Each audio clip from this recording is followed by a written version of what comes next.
Ladies and gentlemen, today, we gather to confront a tragedy that has shaken our nation and the world. The terrorist attack in Baisaran Meadow near Pahalgam on April 22, 2025, stands as a grotesque assault on humanity, claiming the lives of 26 innocent tourists and leaving countless others injured. This heinous act not only underscores the persistent threat of terrorism, but also marks a perilous escalation in the decades-long conflict in Kashmir, a region where tourists until now had been largely shielded from such direct violence. Among the victims was a newlywed Indian Navy officer, whose life was tragically cut short during his honeymoon, a poignant reminder of the indiscriminate brutality of terrorism. Many others were Indian families and travelers drawn to Kashmir's serene beauty, only to be met with unspeakable horror. Disturbingly, reports suggest some were targeted after their religious identities were verified, a chilling detail that demands urgent scrutiny. Each life lost represents a universe of shattered dreams, leaving families and a nation in mourning.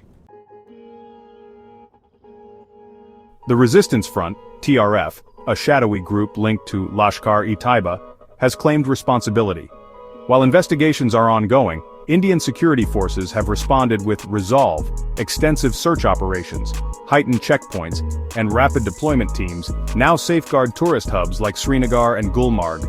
The Northern Army Commander's direct oversight underscores our commitment to justice and stability.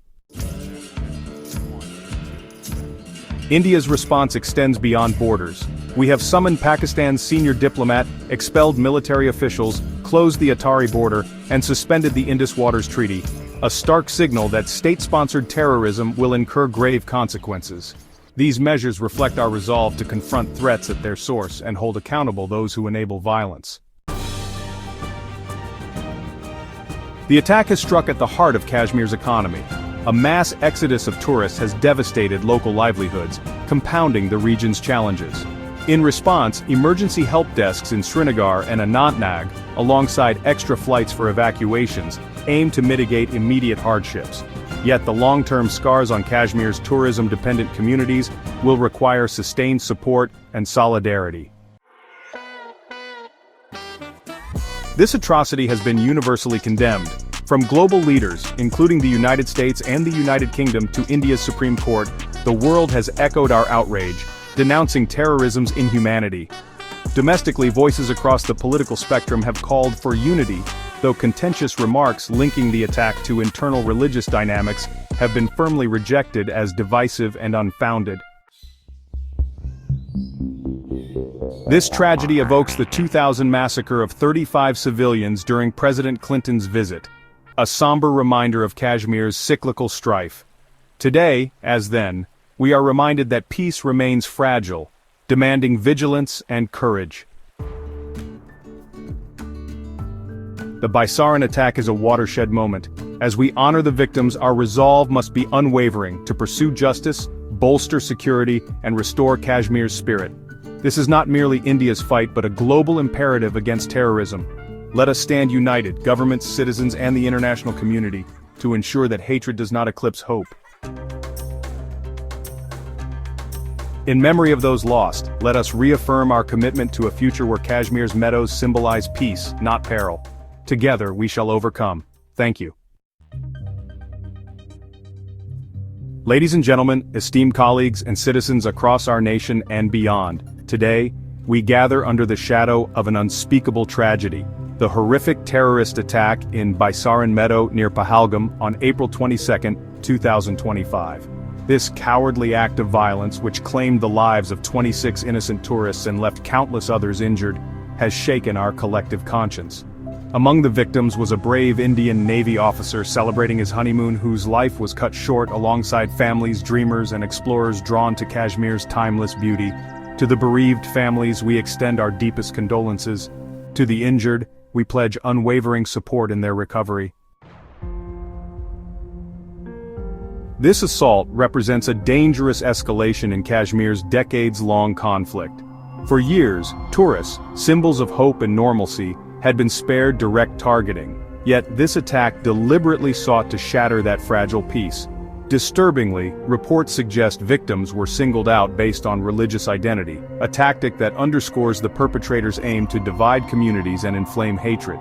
The Resistance Front, TRF, a shadowy group linked to Lashkar-e-Taiba, has claimed responsibility.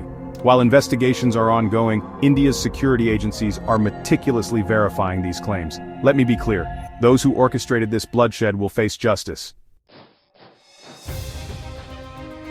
In the attack's wake, our security forces launched swift, comprehensive operations to apprehend the culprits. The Kashmir Valley is now under heightened vigilance, with checkpoints, rapid response teams, and intensified patrols in Srinagar, Gulmarg, and other tourist hubs.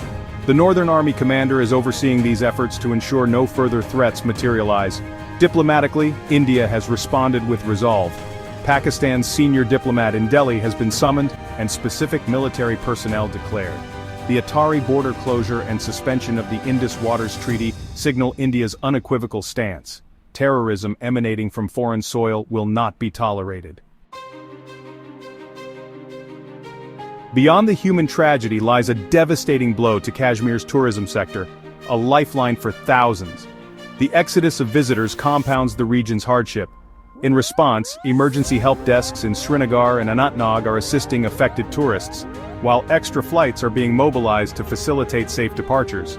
We vow to rebuild confidence in Kashmir's hospitality, a cornerstone of its identity. This atrocity has been met with universal condemnation. Leaders from the United States, United Kingdom, and beyond have voiced solidarity with India, reinforcing that terrorism is a global scourge. At home, the Supreme Court's powerful denunciation reminds us that such acts offend the very principles of humanity. Yet even in grief, we must guard against division. While some voices have irresponsibly politicized this tragedy, let us rise above discord. This is not the time for rhetoric that fractures our unity, but for resolve that strengthens it. The